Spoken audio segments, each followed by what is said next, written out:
Bonjour à vous, bienvenue à votre émission Le Point Virgule. Je voudrais commencer l'émission en remerciant M. Gilles Comeau de m'avoir cédé sa place cette semaine pour une émission spéciale, je puisse dire. J'avais le goût de vous parler d'un sujet dont tout le monde veut avoir. Oui, parce que vous vous souvenez dernièrement avec la pandémie, il y a 3 ans, une pandémie qui nous a apporté beaucoup de négativité. Plusieurs personnes ont tombé dépressifs, problèmes psychologiques, des guerres un peu partout, le coût de la vie qui a augmenté, les prix des loyers qui sont rendus exorbitants, la nourriture qui ne cesse de grimper. Tout ça, c'est du négatif. Et nous, on est là, on se demande, est-ce que le bonheur existe parmi ces choses négatives-là? Si oui, il est où le bonheur? Il est où? C'est ce qu'on va parler aujourd'hui. On va essayer de vous démontrer que le bonheur existe quand même, malgré toute cette négativité-là. Et comment on fait pour arriver à notre bonheur? Moi, j'ai le plaisir d'avoir aujourd'hui en entrevue Madame Pascale Piquet, qui est coach de vie, coach de confiance. Elle est également spécialiste du bonheur. Elle est écrivaine. Elle a écrit plusieurs bouquins et elle a participé également à de nombreuses émissions de télévision et de radio. Alors, on l'accueille avec grand plaisir. Madame Pascale Piquet, bonjour. Bonjour Dany, et bonjour à toutes les personnes qui nous écoutent aujourd'hui. Est-ce qu'on peut se tutoyer? Ce sera avec plaisir. Alors voilà. Je suis tout terrain. Dis-moi, Pascale, est-ce que le bonheur existe? Oui, il est là. Il est là. Il est là. Il peut être là, sans excès. Bien sûr qu'il existe. Eh bien, comment on le retrouve, ce bonheur-là? Alors pour commencer, si tu me le permets, Dany, j'aimerais soulager les personnes qui regardent l'émission, parce que souvent, si vous vivez des difficultés, la première chose que vous pensez, c'est « Qu'est-ce que j'ai fait au bon Dieu pour mériter ça ?» Eh bien, vous n'avez rien fait. Ça n'a rien à voir avec vos actes, à moins que vous soyez un délinquant, que vous soyez allé en prison, on va exclure ceci. Mais si vous êtes une bonne personne, si vraiment vous respectez des belles valeurs et que toutes sortes de malheurs vous tombent sur le coin du nez, eh bien, ça n'a rien à voir avec ce que vous avez fait. C'est simplement relatif à des mauvaises programmations. Ce que j'entends par là, c'est que de votre conception jusqu'à aujourd'hui, vous êtes programmé par les personnes toxiques et négatives qui vous ont encadré, et les événements malheureux qui vous sont arrivés et qui vous ont donné une mauvaise perception du monde et une mauvaise perception de vous-même. Donc c'est relatif à ça. Et ça se déprogramme, c'est la bonne nouvelle, Dany. C'est-à-dire que ce que le cerveau a engrammé dans le passé, dans notre enfance, qu'on ne peut pas tout avoir dans la vie, que aimer c'est souffrir, toutes ces choses-là, eh bien on peut les déprogrammer. Et c'est là que mon métier entre en ligne de compte. Alors, comment est-ce qu'on fait ça, se déprogrammer de toute cette négativité-là? Alors d'abord, il faut comprendre que ça repose sur la confiance et l'estime. Tous les maux des êtres humains, excluant les problèmes de santé mentale, reposent sur la confiance et l'estime. Si vous en manquez, vous allez avoir toutes sortes de problèmes. C'est l'effet domino. Ça va mal dans la vie privée, ça va mal dans la vie professionnelle, ça va mal dans la vie sociale. C'est l'effet domino. En revanche, si vous développez l'un et l'autre, eh bien, vous remontez tous les dominos, c'est-à-dire que vous avez votre capacité à être adulte dans les sphères sociales, professionnelles et privées. Parce que dans certaines sphères, on redevient un enfant dévasté. Donc le bonheur, il est d'être adulte pour commencer, pour être capable de faire face aux situations. Ensuite, une fois qu'on a une confiance et une estime, c'est d'organiser son environnement. Parce que le bonheur repose sur l'environnement, ce que l'on néglige. Vous voulez être un petit peu plus précise? Avec plaisir, vous le pensez bien. Donc imaginez 4 pneus, comme les pneus d'une voiture.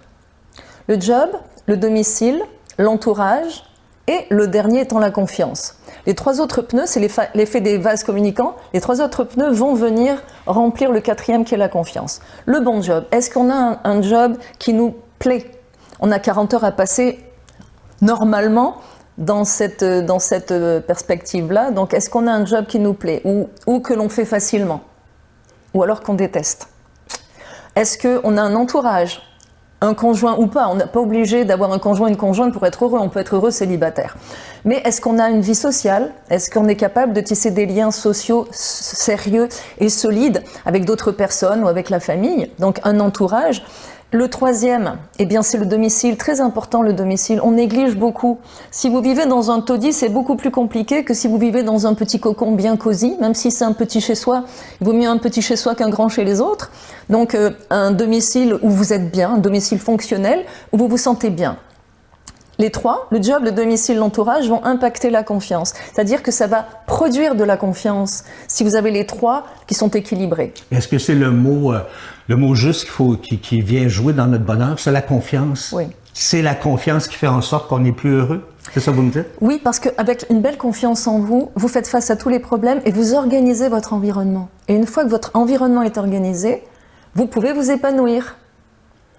Donc, soit vous développez votre confiance, vous allez voir un coach par exemple, et puis vous avez la capacité en développant votre confiance d'organiser votre environnement. Mais parfois, j'ai des clients qui ont un environnement parfaitement bien organisé, mais qui souffrent. Et là, ça vient plus entre les deux oreilles, ça vient de blessures du passé. Okay. Donc aussi, ces gens-là se tapent sur la tête en disant « Mais enfin, je ne comprends pas, j'ai absolument tout pour être heureux, et je n'y arrive pas ». Et bien sûr, les autres leur disent « Mais tu as tout pour être heureux, mais pourquoi tu ne vas pas bien? Pourquoi es-tu en dépression? Ça n'a pas de sens. » Mais c'est parce que ce sont des casseroles du passé qu'on traîne dans notre vie d'aujourd'hui. Imaginez une brouette. De votre conception jusqu'à aujourd'hui, vous poussez une brouette. Et les gens, une berouette à bras, comme on dit en québécois, et les gens toxiques et négatifs remplissent la brouette de choses très lourdes et vous continuez à avancer. Les événements dramatiques aussi remplissent la brouette et vous continuez à avancer. Et à un moment donné, vous tombez à genoux, elle est trop lourde. Vous allez vous extraire de la vie professionnelle, par exemple. Vous allez être médicamenté, vous allez vous reposer, vous allez revenir avec votre brouette, elle est toujours chargée, et vous repartez avec. Donc, il faut faire du ménage à un moment donné. Il faut faire du ménage, exactement. Mais qu'est-ce qui arrive? On parlait des trois aspects là, qui nous donnent confiance. Mais qu'est-ce qui arrive souvent, exemple, au travail? On peut pas, mettons que ça va pas bien au travail. Là. On peut pas dire du jour au lendemain, ben moi, je quitte mon travail puis je m'en vais ailleurs. Surtout quand j'ai des responsabilités, que j'ai peut-être une épouse avec des enfants, une maison. Je suis dans un cercle que je suis poigné puis que je peux pas m'en sortir. Alors, on peut pas quitter comme on veut. Qu'est-ce qu'on fait à ce moment-là? Non, bien évidemment, on peut pas prendre de décision sur un coup de tête.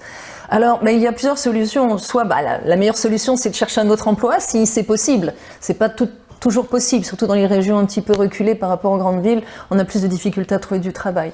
Donc, premièrement, c'est d'essayer de trouver un autre emploi. Si c'est vraiment impossible, eh bien, c'est de voir comment on peut faire face à la situation. Par exemple, si on a un manager ou un patron qui est dominateur et qui est épouvantable, eh bien, on peut, en développant la confiance, vous allez voir qu'on va parler de confiance tout le temps, hein, c'est là-dessus que repose l'essentiel de notre vie. Donc, en développant la confiance, eh bien, on peut voir la situation d'une autre façon et ne plus se laisser marcher sur les pieds. Alors évidemment, quand c'est un patron, si on lui répond, on risque d'être viré, mais il y a aussi une façon d'absorber les coups.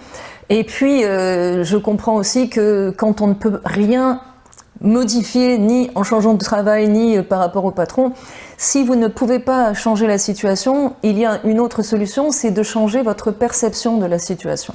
Cela dit, il faut être honnête aussi, quand vous êtes dans une situation épouvantable, dans une profession ou un environnement professionnel qui vous ronge, qui vous use, qui vous pousse en burn-out, mais la solution est probablement, il faut trouver autre chose. Mais en se rappelant que souvent, ce qui va maintenir quelqu'un dans une situation aussi horrible, c'est l'argent. C'est parce que le salaire est bon, mais est-ce que ça vaut le coup d'abîmer votre santé et de l'hypothéquer pour le montant que vous allez gagner, alors que si vous gagnez moins, en ayant plus de plaisir dans ce que vous faites, dans un job plus confortable, est-ce que ça ne vaudrait pas le coup? Je peux vous dire oui parce que je l'ai expérimenté. Voilà. Je l'ai expérimenté puis j'ai fait un travail qui était beaucoup moins payant puis j'étais beaucoup plus heureux aussi, là. C'est ça. Mais est-ce qu'on peut dire aussi, si jamais on ne peut pas changer du côté travail pour être heureux, puis rencontrer ce bonheur-là, si on peut dire, là, est-ce qu'on peut offrir comme solution de dire, on va aller chercher notre bonheur ailleurs pour essayer d'équilibrer tout ça? Si jamais je suis pas heureux au travail, au moins je vais être heureux le soir en faisant autre chose ou une autre activité qui me rend heureux ou quelque chose comme ça pour essayer d'équilibrer? Mais ça s'appelle trouver du confort dans l'inconfort. Ça peut être une stratégie. Chacun fera comme il veut. Moi, alors, je ne suis pas du tout ni la directrice de conscience des gens, ni la directrice d'école, ni la police. Chacun fera ce qu'il veut. Mais on peut effectivement, si on a une vie équilibrée au niveau familial, ça peut aider à endurer une vie professionnelle plus compliquée. Mais c'est pas une raison pour s'agripper à un conjoint, une conjointe toxique parce que on n'est pas heureux dans le job. C'est sûr que si vous avez un job qui n'est pas vraiment extraordinaire ou sexy ou qui agrémente vos 40 heures, on peut aussi avoir des loisirs à côté et faire de ce job, bon bah d'accord, c'est un job alimentaire, je le fais facilement, j'ai des camarades, des collègues qui sont pas très drôles, bien je vais essayer de louvoyer en eau trouble, et puis à côté de ça, j'ai une vie épanouie avec ma famille, mes amis, j'ai des loisirs, j'ai des passions. Ça peut être ça aussi, ça peut être ça aussi. Mais c'est quoi le bonheur, exactement? Il se retrouve où, ce fameux bonheur-là? C'est beau la confiance en soi, mais il est où le bonheur? C'est ça que je cherche, moi. Je vous ai amené mon assistant. OK. Voilà. Le bonheur, il est là. Quand vous avez la bulle au milieu, parfait. Qu'est-ce que c'est le bonheur quand on a la bulle au milieu? Eh bien, c'est d'avoir la sérénité à l'intérieur. Le bonheur, c'est l'inverse de l'anxiété, de l'inconfort. C'est-à-dire que quand on se sent bien, c'est la sérénité, c'est l'équilibre, c'est la joie de vivre. Ça correspond à tous ces concepts. C'est être bien dans sa peau, c'est être absolument avec la bulle au milieu sur le niveau, comme ça. Mais avec les tourments de la vie, boum, on perd ce bonheur. Il faut apprendre à le ramener tout le temps. C'est-à-dire faire en sorte d'éviter ce qui va provoquer de l'inconfort et de l'anxiété. Et c'est mon métier que d'enseigner à mes clients comment faire, parce qu'il y a 3 catégories de personnes. Il y a ceux qui pensent qu'on est sur Terre pour souffrir, et ils souffrent, et ils pensent que le bonheur, ce sont des petits moments qu'on grappille à droite et à gauche. Ben oui, pourquoi pas? Pourquoi pas? Ça peut aider, ça. Ça peut aider. Il y a la deuxième catégorie, alors eux, ils ont vécu heureux jusque-là, mais ils n'ont aucune idée de comment ils ont fait, et ils n'ont qu'une peur, c'est de le perdre. Et d'ailleurs, des gens vont leur dire « ça durera pas ». Vous savez, les gens malins, ça durera pas. Tu vas voir, ça durera pas. Mais souvent, ce sont des gens jaloux qui disent évidemment, ça. Mais évidemment. Mais on a peur de le perdre. Et la peur n'évite pas le danger, elle le provoque. Et si on le perd, on ne sait plus le ramener. Et la troisième catégorie, dont je fais partie, et mes clients aussi, et surtout d'autres personnes, j'espère, eh bien, vous savez construire votre bonheur et surtout, vous savez le maintenir. Parce qu'il y a des consignes de sécurité pour maintenir le bonheur. D'abord, pour le construire, comme une maison. Vous faites le solage, vous construisez les murs, vous faites les pièces, il y a le toit, c'est la même chose pour construire le bonheur. Il faut être guidé quand on ne l'a pas trouvé soi-même, et chacun trouvera le sien. Moi je ne dis pas il faut faire comme ci ou comme ça. Vous voulez construire une maison, eh bien on va faire les plans ensemble, et puis vous allez construire la maison comme vous le souhaitez. Mais je vais vous aider à construire votre maison, vous guider pour la construire, et surtout pour l'entretenir. Donc, on peut trouver des plans ou des instructions pour obtenir ce fameux bonheur-là. Oui, bien sûr. Il y a des règles, comme je le disais, des consignes de sécurité, qui reposent évidemment sur la confiance et l'estime, mais aussi sur des principes de base. Si je vous offre une barquette de fraises, mon cher Danny, et que dans cette barquette, il y a une fraise qui est pourrie, qu'est-ce que vous faites? Bien, habituellement, je la jette. Pourquoi? Parce que, premièrement, elle va pourrir les autres, oui. en temps ordinaire. Premièrement, elle n'est pas comestible. Deuxièmement, elle va impacter les autres. Voilà. Eh bien, pourquoi est-ce qu'on garde une personne toxique dans notre vie? Alors qu'on a tous le réflexe de sortir la fraise qui est affectée, on va la sortir de la barquette. Mais une personne qui est toxique, qui nous nuit, qui va même nous pousser en dépression ou en burn-out, on va la garder dans notre vie. Mais ça, c'est facile à dire quand, exemple, c'est un ami ou une personne qu'on connaît juste comme ça, mais quand c'est un membre de la famille, c'est différent.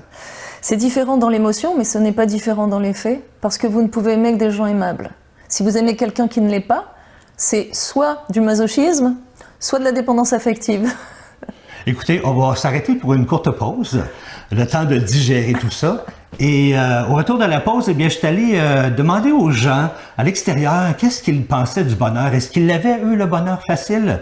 On regarde ça après la pause.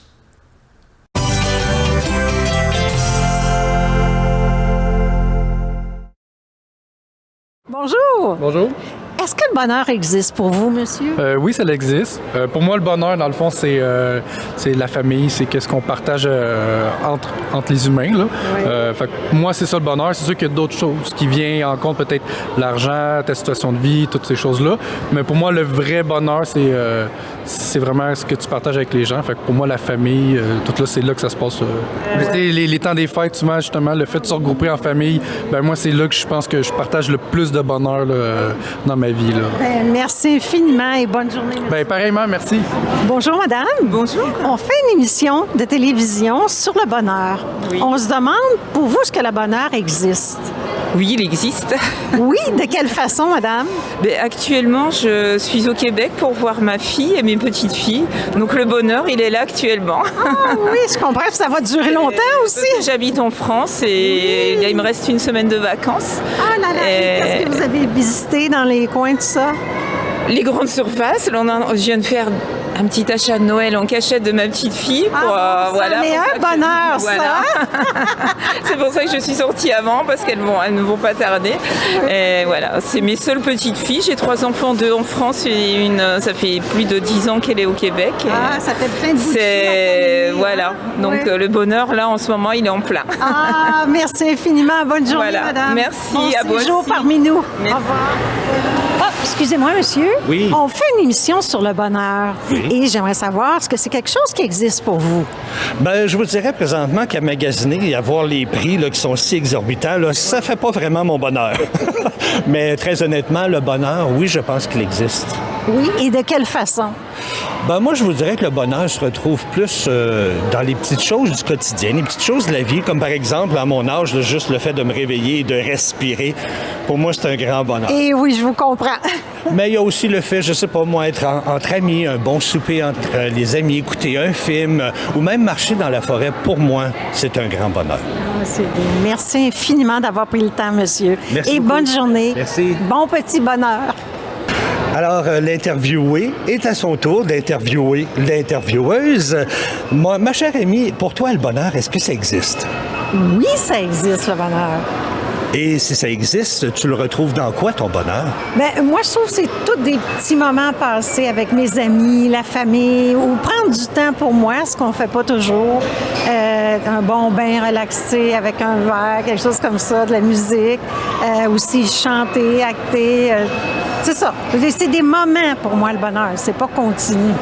OK, puis c'est pas genre, pour être heureuse, là, on n'a pas besoin d'1 million, puis la grosse maison, puis le gros char. Non. Je pense que ça commence ici, le bonheur, entre les deux oreilles, là, tout à fait. Au départ, si on choisit d'être heureux, je pense qu'on a plus de chance. Fait que donc, le bonheur se retrouve dans les petites choses de la vie. Exactement. Merci beaucoup. De rien.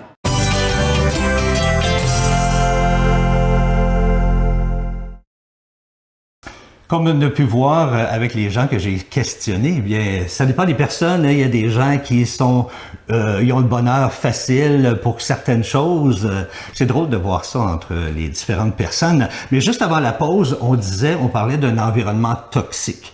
Et je disais que, bon, peut-être se débarrasser d'un ami ou d'un collègue, c'est un peu plus facile que de se débarrasser de quelqu'un de la famille, par exemple. On a-tu des trucs, hein? C'est quelqu'un de la famille qui nous rend la vie difficile?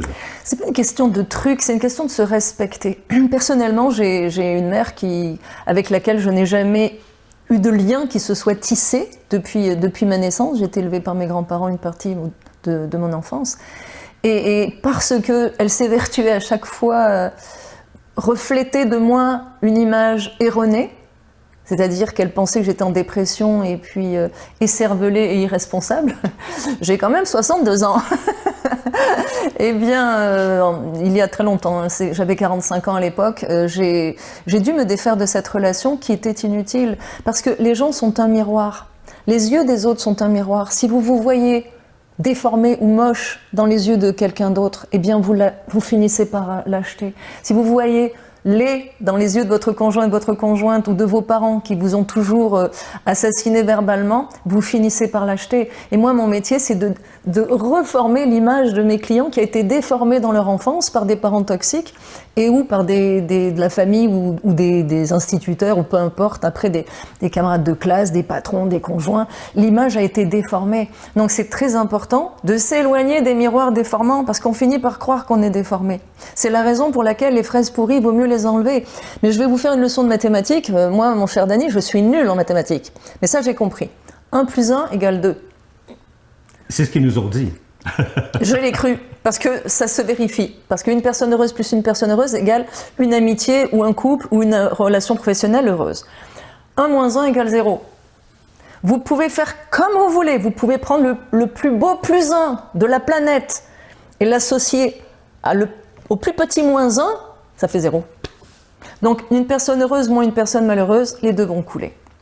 Fait que donc, là, vous soulevez un bon point dans le sens que moi, ça m'amène à dire que, je sais pas pourquoi j'ai passé à ça de deux coups, là, mais quand on pense négatif, on attire le négatif. Oui. Quand on pense positif, oui. on attire le positif. Oui. C'est comme le 1 plus le 1, là, finalement. Exactement. Là. Fait que donc, pour être heureux à quelque part, pour connaître un peu le bonheur, changeons notre façon de penser. Arrêtons de penser négatif, disant « Ah, moi, je suis pas bon », puis on revient à la confiance en soi. « Ah, je suis pas bon » ou « Je mérite pas ça » ou... C'est de se mettre les idées positives dans la tête, puis à force de penser positif, les choses positives vont nous arriver, non? C'est une façon un petit peu simpliste, mais ça, c'est bon pour les gens qui ont manque de confiance et d'estime sur une échelle de 1 plus de 10, entre 1 et 4. Ils vont réussir à switcher. Et là, vous venez de parler de la cassette des parents. Hein. Tu n'es qu'un bon à rien, tu n'arriveras à rien dans la vie. Bref, c'est difficile de se débarrasser de ça. J'en passe des meilleurs. Ben oui, justement, c'est ce dont il faut se débarrasser absolument. Mais ça se fait pas d'un claquement de doigts. C'est pas parce que d'un seul coup je décide que je suis heureux que je vais attirer le positif. Hein, parce qu'on traîne des casseroles du passé. Les casseroles, ce sont les 5 blessures que Lise Bourbeau a mises à jour, qui sont les blessures de l'enfance, qui sont le rejet, l'abandon, l'injustice, la trahison et l'humiliation. Donc quand vous traînez ça depuis votre enfance jusqu'à aujourd'hui, il faut déjà les réparer. Ça se répare. Si on est déterminé. Puis avec beaucoup de travail. Il n'y a pas d'abracadabra. Hein. Il faut être déterminé, se retrousser les manches. Le malheur, vous ne le méritez pas. Il vous tombe dessus comme une guigne, comme on dit en France. Mais le bonheur, ça se mérite. Parce que quand vous êtes parti du mauvais pied à cause des parents ou à cause d'autre chose, eh bien, vous pouvez vous retrousser les manches, mais cette fois-ci pour construire votre bonheur.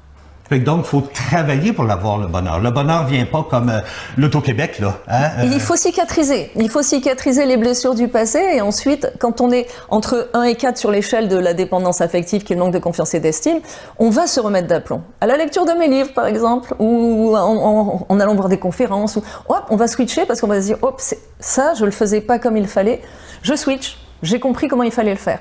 Mais quand vous êtes à 5 et plus sur l'échelle de Richter, dont je parle, eh bien là, on est dans les violences. Donc ça devient beaucoup plus compliqué, on a beaucoup souffert dans l'enfance et il va falloir réparer.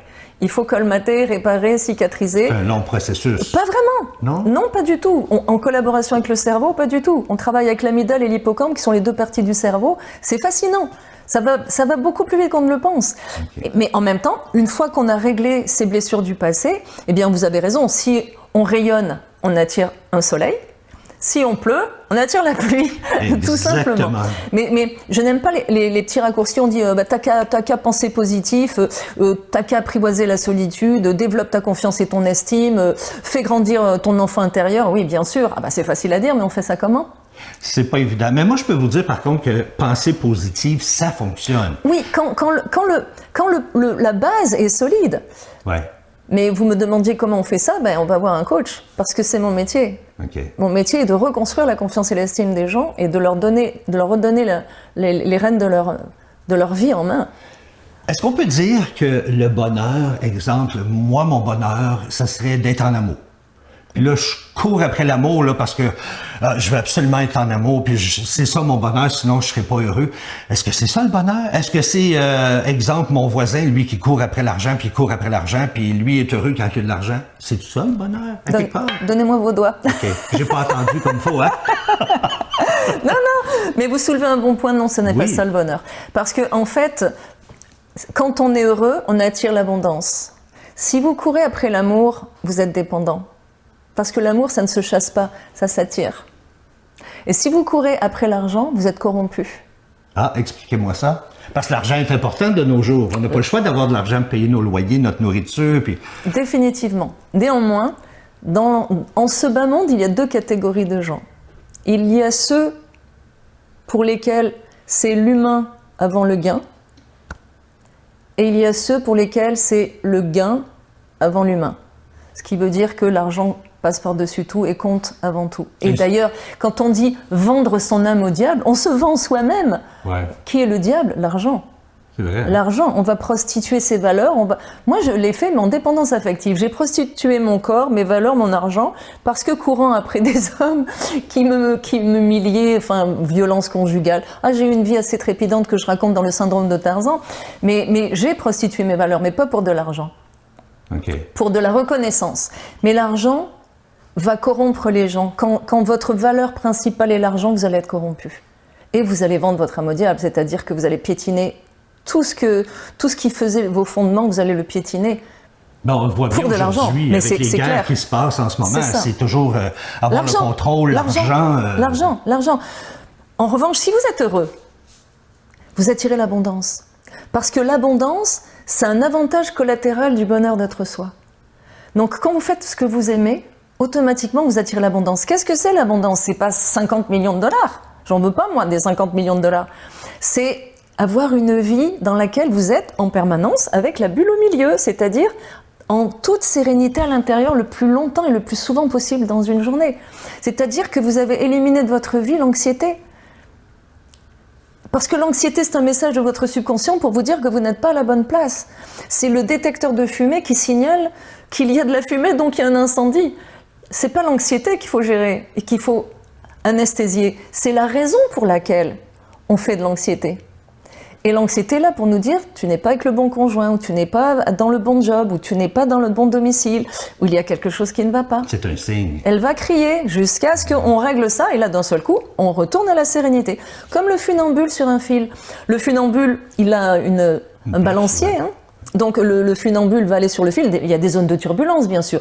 Ben, évidemment des fois la bulle elle part d'un côté ou de l'autre, mais il faut la ramener. Parce qu'on s'entend que si le funambule perd le fil, il risque sa vie. Mais on a les moyens de se ramener. Mais vous avez ouvert un autre point que je trouvais intéressant. Tantôt, vous avez parlé que vous avez tombé bien bas, vous avez eu des problèmes. Oui, c'est le moins qu'on puisse dire. Et je vous comprends parce que moi aussi, j'ai tombé très bas à un moment donné dans ma vie. On ne parlera pas de ça aujourd'hui, mais est-ce que c'est quand on tombe très très bas, qu'on touche le fond du baril, qu'on décide de s'en sortir et que c'est là qu'on trouve le bonheur? Est-ce qu'il faut absolument tomber dans le fond du baril pour trouver le bonheur? Non, Dieu merci, on peut faire de la prévention. Il y a des gens qui vont attendre d'avoir un inconfort et j'ai une catégorie de clients entre 20 et 30 ans, je suis fascinée parce qu'ils ont compris qu'il y a quelque chose qui clochait et sans aller s'écorcher, comme mes clients qui ont 78 ans et plus, sans aller s'écorcher pendant toute une vie, ils comprennent qu'il faut faire quelque chose et ils prennent les mesures nécessaires. Tomber dans le fond du baril, eh bien, c'est quand on est, ça a été mon cas, on a trop d'orgueil et on croit qu'on va s'en sortir seul. Donc moi, je suis tombée 3 fois à genoux avec ma brouette et la 3e, n'ayant pas réussi à me relever, là j'ai compris que j'avais un problème beaucoup plus grave que ce que je croyais. Et là, j'ai touché le fond du baril complètement, mais complètement. Et je me suis relevée toute seule avec la seule conviction que je me disais, ils n'auront pas ma peau. Je ne savais pas de qui je parlais, mais je me suis relevée comme ça. J'ai fui le malheur, mais j'ai pas compris qu'il y avait le bonheur. Je fuyais la souffrance, mais j'ai pas compris que mon objectif n'était pas le bonheur. Donc quand on touche le fond, il y a 2 solutions. Soit on y reste, c'est fini, soit on remonte. Parce que en fait, quand vous êtes au bout du rouleau, vous avez 2 choix. Hein. Ou je m'en sors et je fais quelque chose, ou je m'en sors pas. Effectivement. Mais quand vous avez décidé de vous en sortir, je vous promets que vous allez aller beaucoup plus vite que qui que ce soit d'autre, parce que quand vous avez assez souffert, vous allez courir vers le bonheur. Je suis obligé de vous interrompre parce que l'émission tire à sa fin, mais c'est pas terminé parce qu'on va continuer cette émission-là la semaine prochaine. Puis on va donner des petits trucs aussi aux gens.